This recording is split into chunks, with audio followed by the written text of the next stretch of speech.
2019년 9월 대한민국 경찰청 특별수사대는 33년 만에 처음으로 그 남자와 마주 앉았습니다. 파일 표지에는 이런 글자가 찍혀 있었습니다. 화성 연쇄 살인 사건 1986, 1991.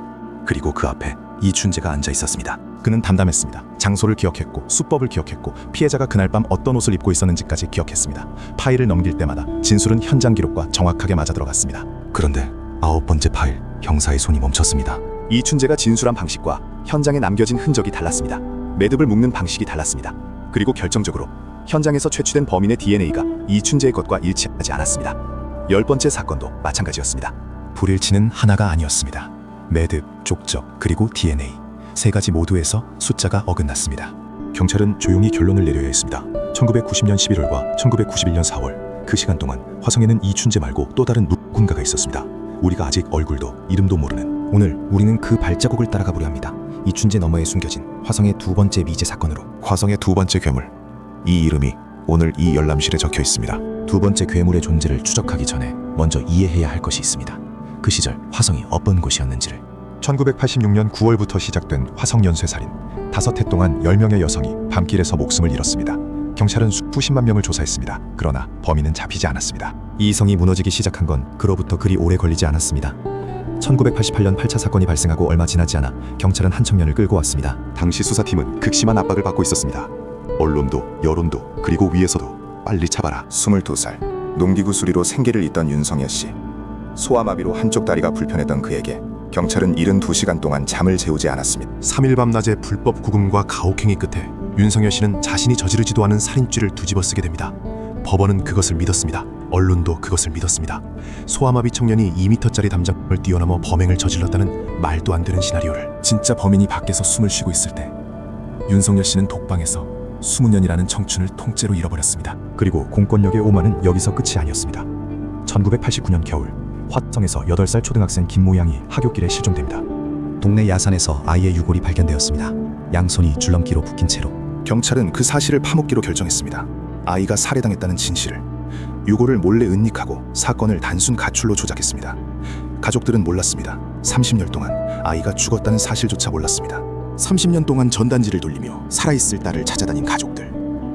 이것이 이춘재라는 괴물이 활보하던 시대의 진짜 풍경이었습니다. 2019년으로 돌아옵니다. 이춘재는 자백했고 8건은 해결의 도장을 받았습니다. 그러나 수사팀 앞에는 여전히 2개의 파일이 섬처럼 떠 있었습니다. 경찰이 주목한 첫 번째 단서는 현장의 온도였습니다.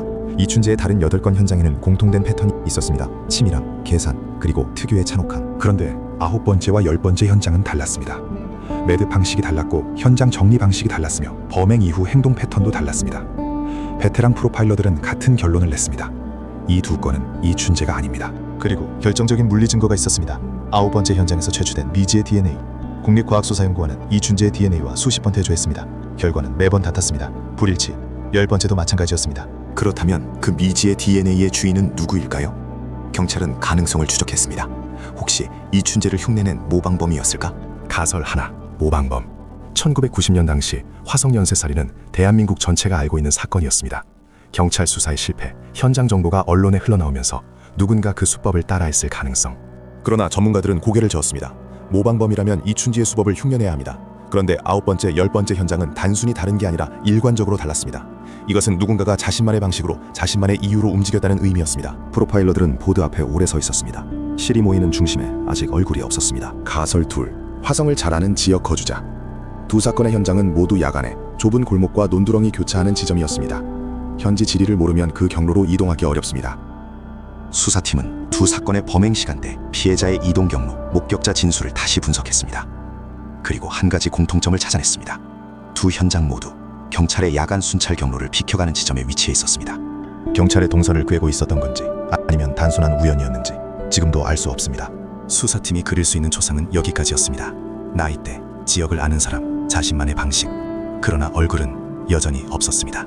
수사팀은 화성 인근 거주자 중 성범죄 전력자, 유사수법 전과자를 추려 DNA를 대조했습니다. 그러나 일치하는 사람은 나오지 않았습니다. 밤이 깊어도 형사들은 자리를 뜨지 않았습니다. 하지만 보고서의 마지막 줄은 언제나 같은 말로 끝났습니다. 일치하는 인물 없음. 그 미지의 DNA는 지금도 데이터베이스 어딘가에 잠들어 있습니다. 주인을 찾지 못한 채로. 2019년 10월 언론은 일제히 헤드라인을 쏟아냈습니다. 화성 연쇄살인 33년 만에 완전 해결. 대한민국은 안도했습니다. 33년 묵은 체증이 내려갔다고 축배를 들었습니다. 억울하게 20년을 복역한 윤석유 씨는 마침내 무죄 판결을 받았습니다. 18억 원의 국가 배상. 늦었지만 그래도 돌아왔습니다. 뒤늦은 정의가. 그러나 그 환호의 뒷골목, 아무도 찾아오지 않은 두 가족이 있었습니다. 9번째 사건 유족, 10번째 사건 유족. 그들의 사건은 해결된 것이 아니었으니까요. 같은 날, 같은 나라에서 어떤 집에는 위로가 도착했고 어떤 집에는 아무것도 오지 않았습니다. 9번째 사건, 유족의 어머니는 수사 재개 소식을 듣고 이렇게 말했습니다. 이제라도 찾아줬으면 좋겠어요. 근데 솔직히 기대하기가 무서워요. 또 실망할까봐. 이미 국가와 시스템에 철저하게 배신당해본 사람의 목소리였습니다.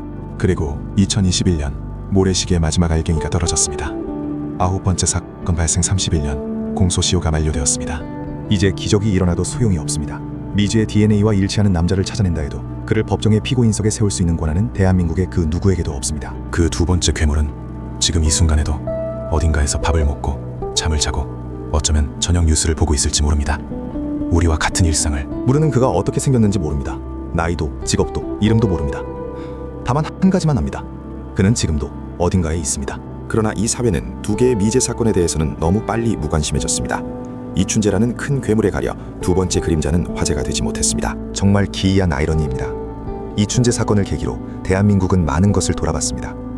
무고한 사람을 가두고 진실을 덮었던 공권력의 민낯을 꺼냈습니다. 늦게나마 윤석여 씨에게 무죄를 돌려줬습니다.